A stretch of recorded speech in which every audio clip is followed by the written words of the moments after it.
Abençoados e abençoadas, graça e paz. Hoje, terça-feira, né? Dia 8 de novembro, já quase 21 horas. Eu estou aqui para gravar mais uma pérola da graça de Deus, sob o tema: o sistema valoriza os templos como casa de Deus. No livro de Salmo, capítulo 26, versículo 8, diz assim: Senhor, eu amo a habitação de tua casa e o lugar onde permanece a tua glória. Quem disse isso foi Davi, rei de Israel. Davi, ele também no Salmo de número 122, ele diz assim: alegrei-me quando me disseram, vamos à casa do Senhor. Queridos, templos, na verdade, eles são armadilha para os religiosos. Não tem como hoje constituir esses lugares como casa de Deus, como lugar onde Deus habita, como lugar de adoração a Deus. Eles pegam esses salmos, como o que eu já citei, 26, 122, 27:4, 23:8 e outros, para justificar que esses lugares, que eles chamam de igreja, né? E nós, templos religiosos, alçapões, armadilhas, como queira, e dizem que lá Deus habita, que lá é o lugar de onde se deve adorar a Deus, principalmente aos domingos, que eles denominam como dia do Senhor.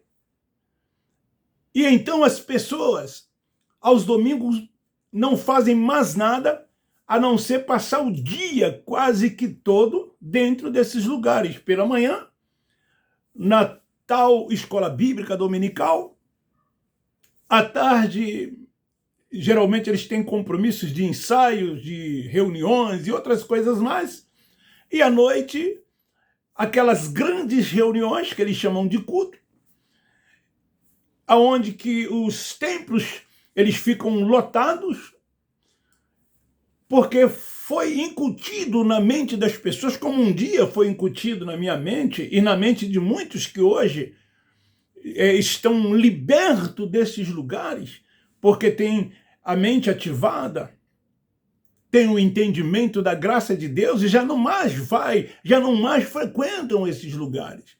Mas as pessoas, elas ainda acham que ali é a casa de Deus, é a habitação de Deus.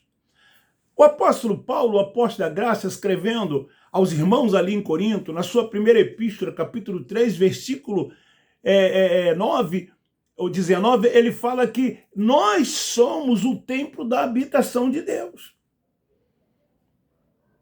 Aonde é que Deus habita? Ele habita no nosso espírito. É no nosso espírito que o Pai dos Espíritos habita. E ao habitar no nosso espírito, esse Deus que é espírito, ele testifica com o nosso espírito que nós somos filhos de Deus. Coisa esta que nós, antes de ter a revelação da graça de Deus, nós não entendíamos, nós não compreendíamos assim. Achávamos que é na carne que Deus habitava, que a nossa carne era o templo da habitação de Deus. Porque não víamos um Deus em espírito. Em Atos 7:48, é claro, quando diz o Altíssimo não habita em templo feito pelas mãos dos homens. Então não sou eu, não somos nós da graça de Deus que não queremos que esses lugares não sejam a casa de Deus. Não somos nós. É o entendimento do evangelho da graça de Deus, que foi pregado, que foi ensinado, que foi anunciado por Paulo, o apóstolo da incircuncisão. Então, nós que temos a revelação, nós não nos prendemos no evangelho da circuncisão dado aos 12 apóstolos, tanto quanto os outros que fizessem discípulos. Nós não estamos antes da cruz. Nós não estamos antes da cruz. Antes da cruz, antes do juízo de Deus vir sobre Israel, de Jerusalém ser desolada. Sim, havia o templo em Jerusalém. Mas esse sistema religioso, através dos seus líderes religiosos, nas suas instituições, tem convencido os seus filhos ou os seus fiéis que não existe hipótese alguma como adorar a Deus fora desses lugares. As pessoas estão convencidas disso. Esses templos religiosos que eles chamam de igreja. Na história, querido, do povo hebreu, foi um mandamento bíblico dado por Deus. Deus deu esse mandamento a Moisés para que Moisés desse ao povo de Israel, que era o povo de Deus.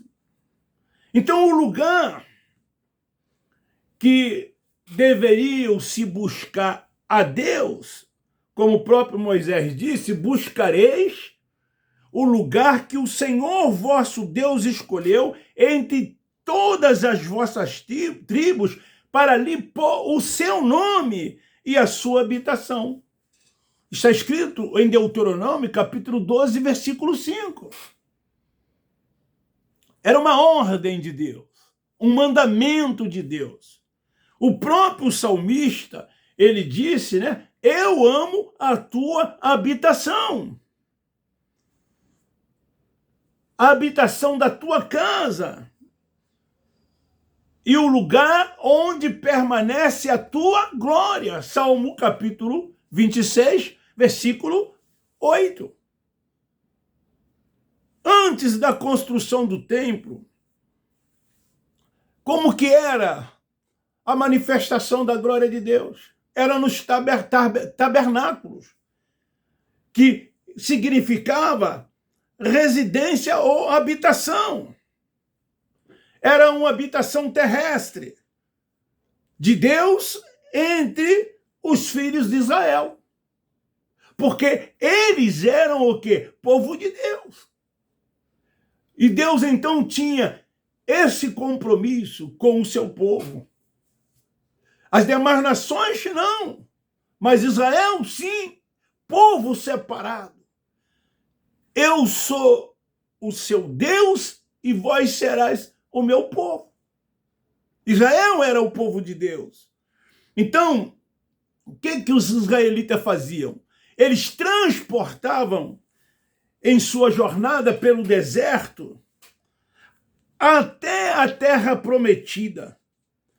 Esse tabernáculo, onde mais tarde, 300 anos, o templo de Jerusalém substituiu esse tabernáculo como templo da habitação de Deus, como morada de Deus, como lugar aonde Deus se manifestava. E esse templo, ele depois foi destruído no ano 70. O Cristo Nazareno, na cruz, antes de expirar, ele expressou: está tudo consumado. Tudo foi cumprido até então. Então tinha os israelitas, o povo de Deus, frequentar o templo de Jerusalém. Jesus ia ao templo de Jerusalém.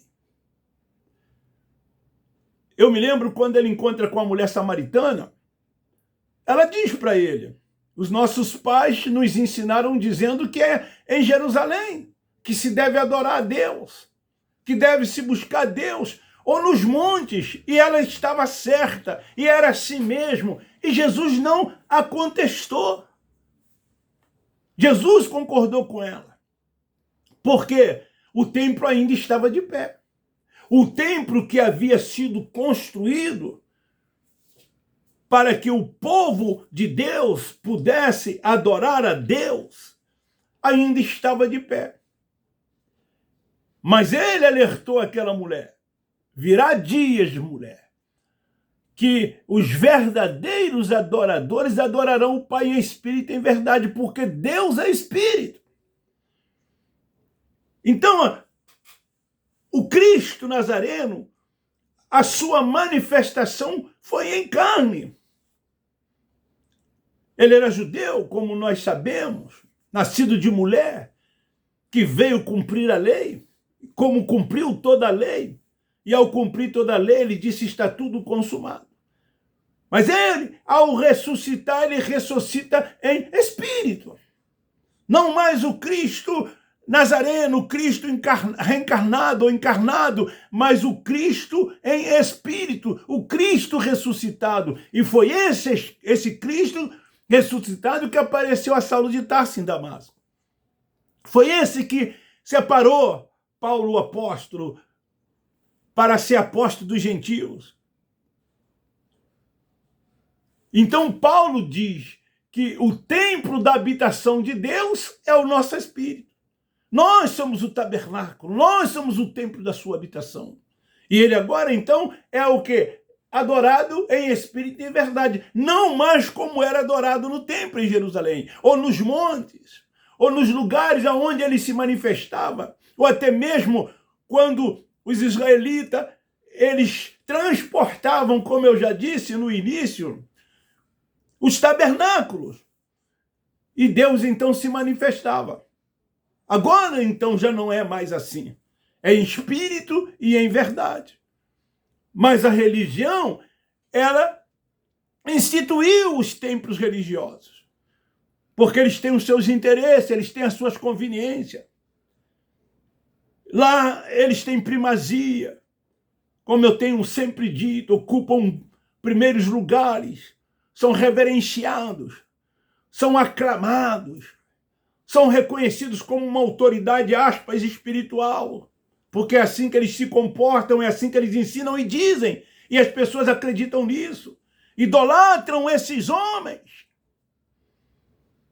os têm como pastores, e essas pessoas se colocam na posição de servos, de ovelhas, quando na verdade elas são filhos de Deus, mas não têm o entendimento. E por não ter o entendimento, aceita todas essas coisas ensinadas por eles, quando na verdade elas deveriam se submeter ao ministério do Espírito, ao Espírito Santo que habita no Espírito de cada um de nós. E então os filhos são o quê? Guiados e dirigidos pelo Espírito Santo, Romanos 8,14. Então, quando o sistema valoriza esses lugares como casa de Deus, impondo os seus fiéis a cumprir rituais, liturgias, onde essas pessoas são dogmatizadas e passam então a seguir preceitos dos homens e vivem ainda na prática dos rudimentos da lei porque praticam obras e eles os obrigam a frequentar, onde tentam ali dar forma ao Deus invisível, que é espírito, para que fortalecer aquilo que eles ensinam. Quando eles dizem: Deus está aqui, irmão, nesta noite. Deus está aqui neste lugar. Eu estou sentindo uma coisa aqui neste lugar. Uma coisa estou sentindo aqui agora, que Deus está neste lugar. É assim que acontece dentro dessas reuniões que eles ali realizam. As pessoas dão muita ênfase à emoção. As pessoas choram de acordo com o que é dito, de acordo com o que é falado, com os hinos que são entoados. Os louvores são lindos, mas as letras não têm nenhuma fundamentação bíblica, são contraditórias às verdades de Deus. Mas mexe com a emoção das pessoas. com os sentimentos das pessoas. E aí elas saem desses lugares como se elas tivessem sentido uma presença real de Deus na vida delas. Quando esta presença ela é sentida 24 horas por dia, porque Deus habita em cada um de nós. Deus é Espírito, e por ser Espírito não habita nesses lugares. O Cristo ressuscitado, ele traz ao apóstolo da graça de Deus toda a revelação da sua glória, nos constituindo como casa espiritual. Como casa espiritual. Foi um dos 12. Não foi Paulo. Foi Pedro. Mas ele escrevendo na sua primeira epístola, no capítulo 2, no versículo 5. Vós também, como pedras vivas, sois edificados como casa espiritual para ser de sacerdócio santo, a fim de oferecer sacrifícios espirituais aceitáveis a Deus por Jesus Cristo. Somos o quê? O santuário de Deus. E o Espírito Santo, então, habita em nós. Não nesse corpo, não na carne, mas no nosso espírito. Esse espírito que quando nós deixarmos esta vida e que o corpo voltar ao pó da terra, segundo Eclesiastes capítulo 12, versículo 7, ele volta de imediato para Deus. É nesse espírito que Deus habita. Então, querido, assim sendo como santuário do Deus vivente, os templos são verdadeiramente armadilhas para os religiosos. Eu fico assim preocupado com essas pessoas. Quando aos domingos poderiam sair com a família, ir para um lazer, se confraternizar com os seus parentes, com as pessoas mais próximas, praticar o amor, amar mais as pessoas. Não, eles ficam ali dentro de uma religiosidade, porque são religiosos. Eles não gostam que nós os chamamos de religiosos, mas eles são religiosos. Nós fomos. Então nós entendemos muito bem disso. Hoje não somos mais. E ali, além de todas essas coisas, eles são extorquidos por dízimos e ofertas, que é o que esses líderes religiosos fazem. O momento mais importante dessas reuniões é a hora em que se tira dízimos e ofertas. E eles fazem isso em tal de uma obra do Senhor. E as pessoas caem bonitinho nisso. Ali, nesses lugares, as pessoas são tratadas, diferenciadas, uma das outras.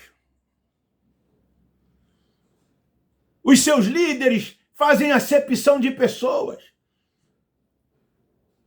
Às vezes você frequenta esses lugares há anos. Eles nunca foram na sua casa, mas já foram nas residências de outros.